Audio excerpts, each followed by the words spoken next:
Agora eu vou começar a falar das perguntas de remédio, tá? Teve algumas perguntas. Ansiedade só se cura com remédio? Existem formas de tratar a ansiedade sem ser por remédios? Então a resposta é não. E a resposta é sim. Então, a ansiedade não se cura só por remédio e sim existem outras formas. Na verdade, o remédio ele não deve ser o tratamento principal. O tratamento principal tem que ser a melhora na rotina, melhora nas relações da pessoa e não só o remédio, tá, gente? O remédio ele não é tudo. Então, o remédio ele não é tudo, tá, gente? O remédio ele é algo que deve ser auxiliar e não principal. Por exemplo, se eu tenho um problema de dormir, vocês acham que eu tenho que parar de tomar café o dia inteiro ou só começar a tomar um remédio para dormir? Qual a sugestão que vocês me dão? Obviamente melhorar aí os rituais que eu tenho durante o dia. E na questão do sono, o sono, por exemplo, não é algo que a gente controla. Por exemplo, ó, eu vou respirar. Respirar é o meio termo, que a gente controla e não controla, né? Geralmente a gente não está controlando. Mas eu vou respirar mais forte, ó. Controlei.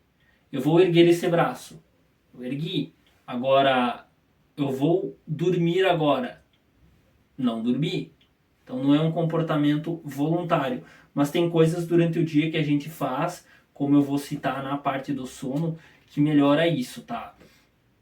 Então, a ansiedade em si, ela deve ser melhorada à rotina. Muitas vezes não é necessário remédio, e tem casos que sim, que é necessário remédio, e é muito interessante estar regulando com o remédio. Eu tomo remédio para a ansiedade, mas continuo estressado do mesmo jeito. Talvez não tenha acertado o remédio, mas o interessante é que você não deve buscar um efeito milagroso do remédio. Você deve tratar a sua rotina, melhorar a sua rotina para você conseguir evoluir. Não adianta você tratar só a parte medicamentosa, tá? Isso é extremamente importante e tratando só com remédio você não vai melhorar muito. O que acontece se tomar remédio para ansiedade por muito tempo? Tem algumas coisas que podem acontecer, né? Primeiro você pode viciar no remédio, viciar na sensação que o remédio dá. Você pode ter que aumentar a dose, né? O remédio fazer menos efeito. Enfim, tem muitas coisas que podem acontecer. Mas tem casos que é necessário. Não é todo caso que é necessário. Muitos, até a maioria dos que tomam por um longo período, é por comodidade e não por necessidade. Esse é o meu ponto de vista. Tomo sertralina, mas parece que às vezes não faz efeito. Teria algum remédio diferente, mais eficaz? Aí entra de novo aquele ponto que eu falei antes, né? Existem psiquiatras online, existem profissionais aí que você pode estar procurando, que saem até mais em conta. E o caso da pessoa que perguntou, né, um jovem que eu atendo, que ele assumiu depois, ele falou que foi ele que fez essa pergunta. E assim, cada remédio tem um efeito para uma pessoa. E a recomendação que eu tenho em relação a esse jovem é especificamente em relação ao sono. Não adianta ele tomar o remédio ou tentar aumentar a dose se ele não regula o sono. E é um caso assim que eu tentei por acho que mais de 6 meses ou um ano tentar melhorar o sono dele sem sucesso, porque ele não quis. Até que eu praticamente desisti disso, porque nem eu nem ele víamos sentido em mudar o sono. Mas não adianta ele querer melhorar da ansiedade mudando o remédio se ele não ajustar o sono. Ele tem que assumir as consequências de não dormir bem, que é uma coisa que eu fico, né, bem com o pé atrás mesmo, tá? Eu fico bem receoso com relação a isso.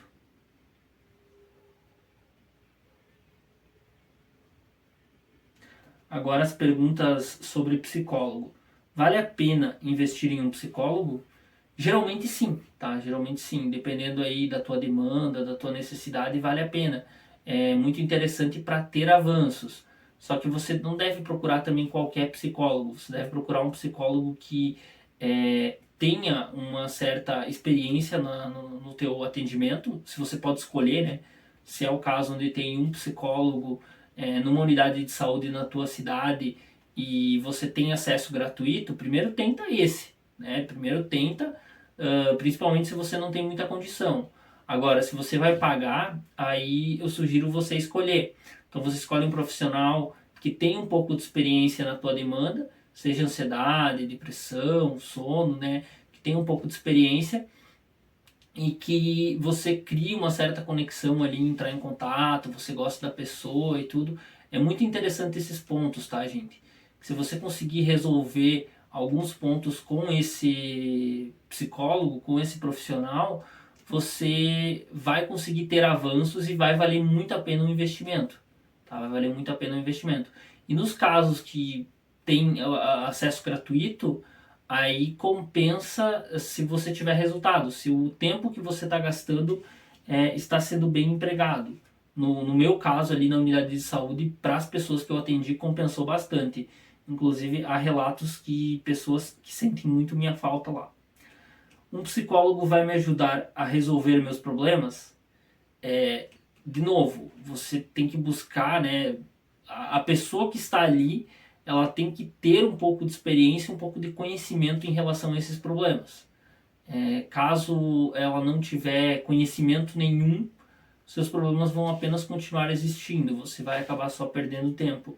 Então, geralmente sim, geralmente ele vai tentar ajudar, né? E também depende do teu engajamento. Se tu engajar, ele vai conseguir auxiliar a resolver os problemas.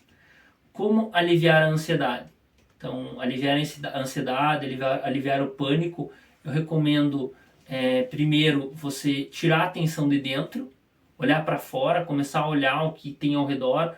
Por exemplo, eu tenho um mouse aqui, ele é preto, eu tenho um carregador portátil aqui, ele é preto, e começar a olhar o que tem ao redor, começar a observar o que tem no ambiente. Depois que sair um pouco a atenção de dentro, você focar numa respiração e com o tempo melhorar a rotina para a ansiedade não vir tão forte, tá, gente? Não adianta você melhorar a ansiedade temporariamente se ela sempre volta mais forte, tá? Isso não tem muito sentido. Voltou o barulho chato de novo, mas eu vou continuar aqui porque senão eu não termino hoje. Saiu. As pessoas podem ter crise de ansiedade por falta de alguém? Sim, as pessoas podem ter crise de ansiedade por tudo. As pessoas podem ter crise de ansiedade pelo menor motivo lógico possível para os outros, mas que para elas façam algum sentido. A crise de ansiedade pode afetar o corpo com algum tipo de doença? Sim, tem alguns efeitos físicos mesmo que a ansiedade vai gerar, principalmente se não tratada. Manchas no corpo, alguns tipos de alergia, alguma sensação maior de dor, enfim, alguns comportamentos específicos também. Então, ela pode dar alguns efeitos colaterais, sim. A crise de ansiedade pode afetar o corpo. Tá. Com algum tipo de doença, sim, a crise de ansiedade pode. Quando a pessoa se sente rejeitada por alguém, seria sintoma de crise de ansiedade? No caso, ser rejeitado por alguém poderia dar crise de ansiedade. No caso, se sentir rejeitado por alguém, eu não sei se é um sintoma de crise de ansiedade, tá? Eu nunca tive crise de ansiedade, nunca tive esse sintoma. Mas eu acredito que o contrário, sim, ser rejeitado de fato, né, seria um sintoma. Eu vou carregar um pouquinho o meu fone aqui que está dando baixa memória e já retorno. Então, gente, era a bateria, na verdade, eu acabei falando memória, né? Ontem à noite que eu estava gravando, já tinha umas 3 horas e meia de gravação, talvez na edição tenha um pouco menos, mas enfim, né, eu gravei isso tudo ontem e eu decidi, para ter uma melhor qualidade, para mim não pular muitos tópicos, para mim terminar hoje de manhã, né, que ainda tem algumas coisas que eu quero passar. Então, aqui tinha duas perguntas, né? Quando a pessoa se sente rejeitada por alguém, seria sintoma de crise de ansiedade? E quando a pessoa sente que só as pessoas ao seu redor se dão bem, seria sintoma de crise de ansiedade? Né? Acredito que talvez possa ter sido pergunta até da mesma pessoa, mas como eu falei do primeiro caso, Não necessariamente, né? Eu considero que ser rejeitado por alguém não é um sintoma de uma crise de ansiedade, se sentir assim. Pode ser que você ser rejeitado por alguém ou se sentir assim tenha crise de ansiedade, tá? Esse lado realmente é real, mas não necessariamente isso é uma obrigação, tá? Não necessariamente isso é uma obrigação. E por outro lado, quando a pessoa sente que só as pessoas ao seu redor se dão bem, é sintoma de crise de ansiedade? Eu acredito que não, tá, gente? Eu acredito que nessa perspectiva é uma ilusão que a gente tem devido às redes sociais hoje em dia. Então, hoje em dia tem as redes sociais e as pessoas postam sempre que estão bem. Sempre tem fotos bonitinhas e tudo uma coisa bonitinha lá. Só que nem sempre as pessoas estão bem, tá? É a questão das redes sociais aí no século XXI. Então as pessoas postam lá que estão bem, a rede social é uma e a vida real é outra, tá? Completamente diferente. A pessoa às vezes está viajando, mas na vida real está toda endividada. A pessoa às vezes está numa foto bonita, mas está numa depressão profunda. Então assim, eu não acredito que todo mundo esteja tão bem quanto pareça no Instagram, tá? Eu não acredito nisso. Eu sou bem sincero com vocês. Mas é possível que algumas pessoas sim estejam bem-sucedidas.